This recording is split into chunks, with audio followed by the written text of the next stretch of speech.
بسم اللہ الرحمن الرحیم۔ ایسی خوبصورت لڑکیاں تو وہ ٹی وی میں دیکھا کرتی تھی۔ وہ بے یقینی کے ساتھ اپنے ہاتھوں کو اپنے گالوں کو چھو کر دیکھ رہی تھی۔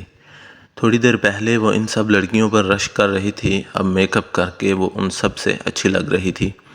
اب اسے افراہیم کے ساتھ چلنے میں کوئی شرم نہیں۔ اسے ڈر تھا کہیں اسے اپنے آپ کی ہی نظر نہ لگ جائے۔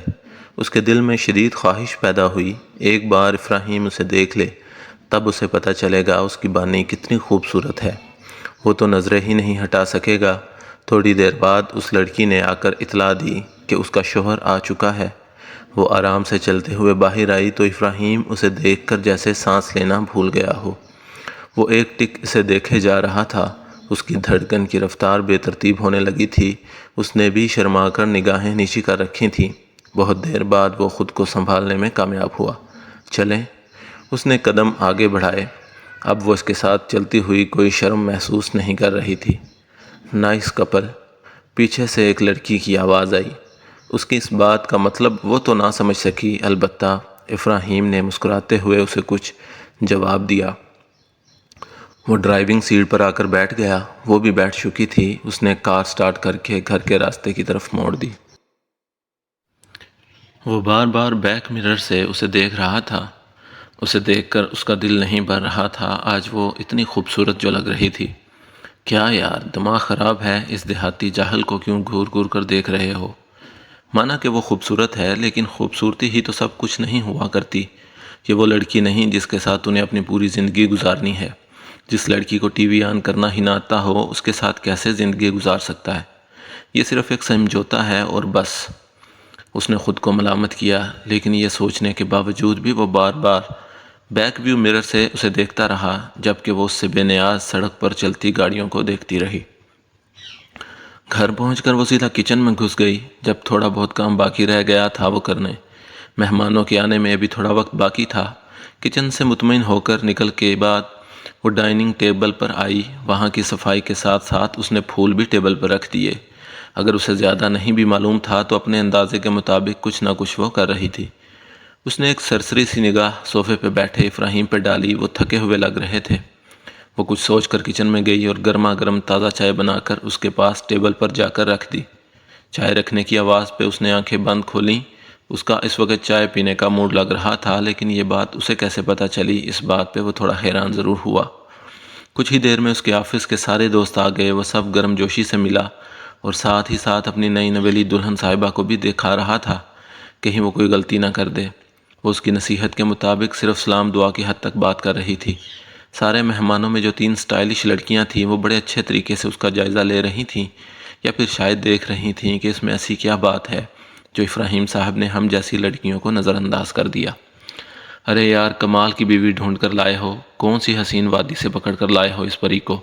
اس کے ایک دوست نے، جو کچھ زیادہ ہی شوخ مزاج تھا، اس نے کمنٹ پاس کیا، اور آواز اس کی اتنی اونچی تھی کہ ذرا فاصلے پر کھڑی لڑکیوں کو بھی سنائی دی۔ سب کہہ کے لگانے لگے۔ وہ اپنی تعریف پر جھینپ گئی۔ ارے رے، اس محترمہ کو دیکھو کیسے دیہاتی لڑکیوں کی طرح شرما رہی ہے۔ اس کے پاس کھڑی ایک لڑکی بولی۔ اسے ڈر لگنے لگا کہ اس کے سارے دوستوں میں سے کوئی یہ جان نہ لے کہ اس کی بیوی ایک ان پڑھ دیہاتی ہے۔ اچھا، تو یہ باتیں تو ہوتی رہیں گی، پہلے کچھ پیٹ پوجا ہو جائے۔ افراہیم نے سوالیہ نگاہ سب کے چہروں پہ ڈالی، جن کا جواب مثبت تھا۔ ارے یار افراہیم، یقین نہیں آتا، شہر میں رہ کر تمہاری بیوی اتنا اچھا کھانا بناتی ہے۔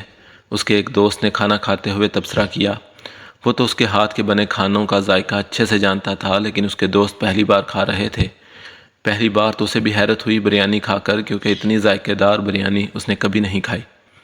ہائے، ایک ہماری بیویاں ہیں جنہیں میک اپ سے ہی فرصت نہیں ملتا، دوسری دوست نے دہائی دی، جبکہ 2 دوستوں کی گفتگو سے اسے زیادہ دیکھ رہا تھا۔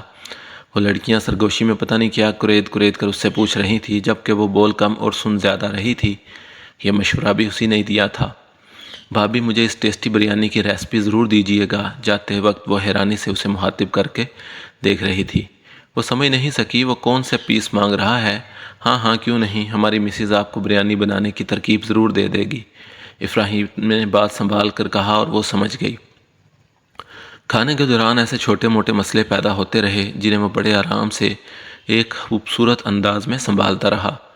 کھانے کے بعد چائے کا دور چلا۔ سب لوگ ڈرائنگ روم میں بیٹھ کر ہلکی پھلکی گفتگو کے ساتھ ساتھ چائے کا بھی مزہ لے رہے تھے۔ وہ خاموش ضرور تھی، لیکن اپنے کسی بھی اینگل سے اس نے یہ ظاہر نہیں ہونے دیا کہ وہ ان سب پڑھی لکھی لڑکیوں سے مختلف ہے۔ وہ ایک چھوٹے گاؤں سے آئی ایک ان پڑھ لڑکی ہے، وہ بھی خاص طور پر اس پہ نظریں جمائے بیٹھا تھا، حالانکہ اس کے ایک دوست نے اس کی یہ چوری پکڑ بھی لی۔ چلتا ہے سب، شروع کے دنوں میں ہم بھی ایسے ہی کیا کرتے تھے۔ ہم بھی اپنی بیگمات کو بے پناہ چاہتے تھے، لیکن اب صرف پناہ چاہتے ہیں۔ وہ اس کے پاس صوفے پہ بیٹھا ہوا تھا۔ اس نے سرگوشی کے انداز میں کہا، اس لیے کوئی اور نہیں سن سکا۔ وہ بظاہر مسکرا دیا۔ مہمانوں کے چلے جانے کے بعد وہ کچن میں چلی آئی۔ بہت کام باقی پڑا تھا۔ اس نے سارے برتن سمیٹے اور کچن میں بکھری چیزیں سمیٹنے لگی۔ وہ باہر ٹی وی پہ بیٹھا بنا دلچسپی سے چینل تبدیل کر رہا تھا۔ اس نے محسوس کیا کہ اس کی نگاہیں ٹی وی پہ بالکل نہیں، پتہ نہیں کہاں ہیں۔ وہ کئی مرتبہ کچن میں بھی جھانک کر دیکھ چکا تھا۔ وہاں سے برتن کھٹکنے کی آوازیں آ رہی تھیں۔ شکر ہے دادی کی بہو نے اس کے دوستوں کے سامنے کچھ تو لاج رکھی، نہیں تو وہ بہت ڈر رہا تھا پتہ نہیں کیا ہوگا، کیسی حرکتیں کرے گی۔ اچانک اس کے دوستوں نے نئی شادی کی خوشی میں اس سے ٹریٹ کی فرمائش کر دی اور اس نے پتہ نہیں کیسے ہاں کر دی۔ وہ ٹی وی دیکھ کر بیزار ہو چکا تھا۔ اس کے قدم بے اختیار سی کیفیت میں کچن کی طرف بڑھنے لگے۔ اسے کچن کے دروازے پر دیکھ کر اس نے برتن دھونا روک کر غور سے اسے دیکھا۔ جی کچھ چاہیے آپ کو؟ اس نے اس لڑکی کی آواز سنی۔ وہ ہاں یا نہ کچھ نہیں بول سکا۔ کیا بولتا اسے خود بھی نہیں پتا تھا۔ وہ کچن میں کیوں چلا آیا؟ وہ ابھی ٹی وی دیکھ رہا تھا، پھر جانے کیا سوچ کر وہ کچن میں چلا آیا۔ وہ ذہنی طور پر غائب تھا کہیں۔ بعض اوقات انسان کا اپنا ذہن بھی یہ اختیار نہیں رہتا۔ اس نے ایک نظر لڑکی کو دیکھا جو شاید اس کی کسی جواب کی منتظر تھی۔ جواب تو اس کے خود کے پاس بھی نہیں تھا تو کیا جواب دیتا؟ وہ کچن سے باہر نکل آیا اور اپنے کمرے کی طرف جانے لگا۔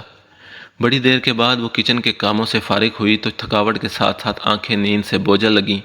وہ کمرے میں چلی گئی۔ ابھی وہ جاگ رہا تھا، لیپ ٹاپ پہ کوئی کام کر رہا تھا شاید۔ وہ فرش پر اپنا بستر بنانے لگیں۔ اس کی نگاہیں وہ مسلسل خود پہ محسوس کر سکتی تھی۔ آپ کے لیے چائے لاؤں جی؟ نہیں، اس نے سنجیدگی سے کہا۔ آپ کچھ پریشان لگ رہے ہیں جی؟ پتہ نہیں کیا سوچ کر اس نے یہ کہا۔ جبکہ وہ حیرت سے اسے دیکھنے لگا، وہ کب اس کا چہرہ پڑنے لگی۔ نہیں، میں کیوں پریشان ہوں گا؟ اس نے نفی کی، لیکن دل کی بات کی نفی نہیں کر سکا۔ جب دادی یہاں نہیں ہوتی تو آپ کھانا ہوٹل سے لاتے ہو جی؟ نہیں، خود بناتا ہوں۔ اس کی نظریں لیپ ٹاپ پہ تھیں۔ آپ خود؟ اس نے بے یقینی سے پوچھا۔ ہاں، کیوں؟ اس میں اتنا حیران ہونے والی کون سی بات ہے؟ جی وہ ہمارے گاؤں میں تو مرد کھانا نہیں بناتے، لیکن یہ گاؤں نہیں ہے۔ گاؤں اور شہر میں زمین آسمان کا فرق ہے۔ اب وہ کوفت میں مبتلا ہونے لگا۔ جی آپ نے اپنی ماں کو دیکھا ہے؟ ہاں، اس نے ایک لفظی جواب دیا اور وہ خاموش ہو گئی۔ اچھا، تمہیں کھانا بنانا تمہاری ماں نے سکھایا ہے؟ پتہ نہیں کیا سوچ کر اس نے پہلی بار اس لڑکی سے سوال کیا۔ نہیں جی، ہم نے تو اپنی امی کو دیکھا بھی نہیں۔ وہ ہمارے بچپن میں ہی گزر گئیں۔ کھانا بنانا تو ہم نے خود سیکھ لیا۔ آپ کو اچھا لگا ہمارے ہاتھ کا کھانا؟ ہاں ٹھیک ہی تھا، حالانکہ وہ اس کے کھانوں کا اسیر ہو چکا تھا۔ پھر اس نے کوئی اور سوال نہیں پوچھا۔ وہ چادر اوڑھ کر لیٹ گئی۔ وہ بھی لیپ ٹاپ رکھ کر لیٹ گیا۔ وہ چھٹی کا دن تھا، اس لیے اسے بیدار ہونے کی کوئی جلدی نہیں تھی۔ وہ 10 بجے تک سوتا رہا اور 10 بجے کے بعد جب اس کی نیند مکمل ہو چکی تو وہ فریش ہونے واش روم چلا گیا۔ جب باہر نکلا تو اس کی بلیک کلر کی شرٹ بیڈ پر پڑی تھی۔ مطلب آج اسے بلیک شرٹ پہننے کو کہا جا رہا ہے۔ اب وہ اسی کے استری شدہ کپڑے پہننے لگا تھا۔ جب اس کے ہاتھ کی بنی چائے پی سکتا ہے، کھانا کھا سکتا ہے تو کپڑے پہننے میں بھی کوئی حرج نہیں تھا۔ لیکن ایک بات اسے اب تک سمجھ نہیں آئی، اس لڑکی کو کیسے پتہ چل جاتا کہ وہ کس ٹائم بیدار ہوا ہے اور اسی وقت وہ شرٹ بستر پر لا کر رکھ دیتی، یا پھر جب اس کے سر میں درد ہوتا یا پھر چائے پینے کا موڈ ہوتا تو بنا کہے ہی وہ اس کے لیے چائے بنا کر لے آتی۔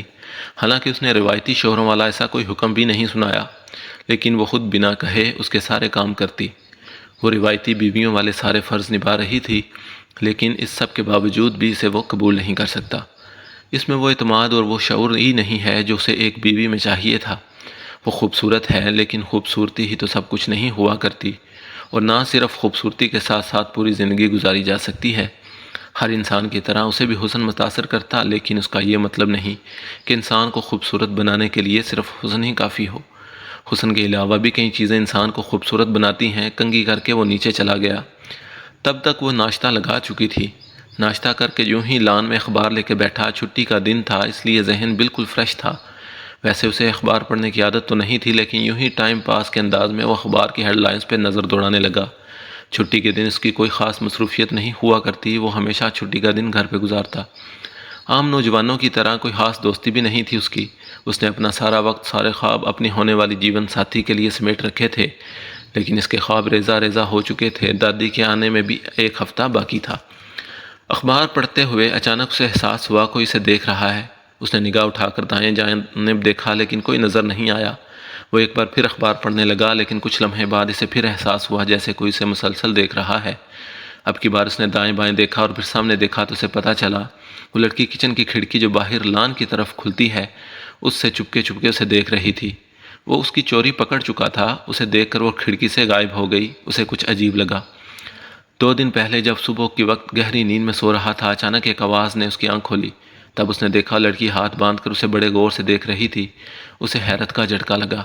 پھر اس نے چادر اوڑھ لی اور چادر کے اندر سے آنکھیں کھول کر لڑکی کو دیکھنے لگا جو مسلسل اسے دیکھے جا رہی تھی۔ اسے نہیں پتا تھا وہ بھی اسے دیکھ رہا ہے۔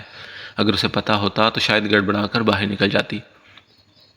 اس صبح وہ کافی دیر تک اس بارے میں سوچتا رہا۔ آج ایک بار پھر اسے مسلسل گھور رہی تھی۔ کیا وہ ہمیشہ اسے ایسے گھور کر دیکھتی ہے جب وہ چائے پی رہا ہوتا ہے یا کھانا کھا رہا ہوتا ہے؟ لیکن کیوں؟ اس دن وہ اس کے کپڑے استری کرنے لگی تھی جب اچانک سے یاد آیا کہ دودھ کی دیگچی چولہے پر رکھ آئی ہے، اب ابلنے والا ہوگا۔ وہ بھاگتی ہوئی کچن میں گئی، چولہے کا بٹن بند کیا اور دودھ اتار کر سائڈ پر رکھ دیا۔ اب آہستہ آہستہ چلتے کمرے تک آئی۔ کمرے میں اسے عجیب بدبو کا احساس ہوا۔ اس نے استری کی طرف دیکھا اور دیکھ کر اس آسمان سر پر گر گیا۔ وہ شرٹ جل چکی تھی۔ وہ بھاگتے ہوئے استری تک گئی۔ اس نے اپنے ماتھے پر زور سے ہاتھ مارا۔ یہ کیا کر دیا میں نے؟ یہ تو ان کی پسندیدہ شرٹ تھی۔ اب کیا ہوگا اللہ؟ اب تو بہت غصہ کریں گے۔ کیا کہوں گی ان سے؟ کیسے بتاؤں گی؟ وہ تو پہلے بھی ناراض رہتے ہیں، اب انہیں اس شرٹ کا پتہ چلے گا تو وہ اور بھی ناراض ہوں گے۔ وہ آفس سے واپس آیا لیکن وہ اسے شرٹ کے بارے میں نہ بتا سکی۔ کھانے کے وقت بھی اس کی ہمت نہیں ہوئی۔ رات کے سوتے وقت بھی وہ اسے بتانا چاہتی تھی لیکن ہمت پیدا نہیں کر پا رہی تھی۔ وہ اس کی عجیب غیر معمولی تبدیلی کو نوٹ کر رہا تھا۔ پتہ نہیں کہاں گم تھی، کس ٹینشن میں تھی۔ جب وہ آفس سے آیا تو وہ اسے کچھ پریشانی میں مبتلا لگی۔ کھانے کے دوران بھی اس نے جگ کے ساتھ گلاس نہیں رکھا۔ چائے میں بھی چینی کی جگہ نمک ڈال کر آ گئی۔ اس نے تو اسے کچھ نہیں کہا لیکن وہ کچھ نیا پن محسوس کر رہا تھا، لیکن وہ خود بتا نہیں رہی تھی تو وہ اس کی زندگی سے نہیں پوچھتا۔ جب صبح وہ ناشتہ کر کے آفس جانے لگا تو پیچھے سے آواز دے کر اس نے روک دیا۔ پیچھے سے آواز دینا ضروری تھا محترمہ؟ اب بتاؤ کیا چاہیے؟ وہ خاموش نگاہیں جھکا کر کھڑی تھی، شاید کچھ بول ہی نہیں پا رہی تھی۔ اب آپ کچھ بولیں گی یا میں پیٹ کر آپ کے بولنے کا انتظار کروں؟ ویسے بھی مجھے آفس جانے میں تو بالکل بھی دیر نہیں ہو رہی۔ وہ طنز کے تیر چلا رہا تھا۔ جی وہ میں آپ سے ایک بات کہنا چاہتی ہوں، اس نے ہونٹوں پر زبان پھیر کر کہا۔ جی ہم وہی سننے کے لیے تو کھڑے ہیں محترمہ۔ وہ غلطی سے آپ کی شرٹ استری کرتے ہوئے جل گئی، یہ کہہ کر وہ پھوٹ پھوٹ کر رو پڑی۔ وہ پتہ نہیں کیا کیا سوچ چکا تھا کل سے، اور اب پتہ نہیں کیوں رو رہی تھی۔ اوکے کوئی بات نہیں، لیکن وہ آپ کی پسندیدہ شرٹ تھی جی، وہ نیلی والی۔ اس نے اپنی مسکراہٹ چھپائی۔ کہہ دیا نا کوئی بات نہیں، اب یہ مگرمچھ کی طرح آنسو مت بہاؤ۔ اسے اس کے آنسو سے تکلیف ہونے لگی تھی۔ وہ جانے کے لیے دروازے کی طرف مڑا، پھر کچھ سوچ کر واپس اس کے پاس آیا۔ تم تو آسانی سے یہ بات مجھ سے چھپا سکتی تھی، اتنے سارے شرٹس میں سے اپنی ہر شرٹ کا تو حساب نہیں رکھتا، پھر تم نے اپنی غلطی کیوں بتائی؟ میں نے زندگی میں جھوٹ کبھی نہیں بولا جی۔ آپ سے جھوٹ بول سکتی ہوں لیکن اپنے آپ سے تو نہیں، اور میں اپنی نظروں سے کبھی نہیں گرنا چاہتی۔ اور آج اگر میں جھوٹ بولتی تو میں چوری کرتی، اور چوری چاہے چھوٹی ہو یا بڑی چوری ہی ہے، اور چوری کرنے والا اور جھوٹ بولنے والا زندگی میں کبھی نہ کبھی منہ کے بل گرتا ضرور ہے۔ اسے حیرت کا جھٹکا لگا۔ پتہ نہیں کتنی پاگل لڑکی تھی۔ ایسی لڑکیاں بھی دنیا میں ہوتی ہیں۔ یہ لڑکیوں کی کون سی قسم ہے؟ بیویاں تو بڑی سے بڑی جھوٹ بول کر اپنے شوہروں کو بے وقوف بناتی ہیں، ان سے کئی باتیں چھپاتی ہیں، اور یہ ایک معمولی شرٹ کے لیے اتنا چھوٹا جھوٹ بھی نہیں بول سکی۔ وہ سارا راستہ اسی کے بارے میں سوچتا رہا۔ جاری ہے۔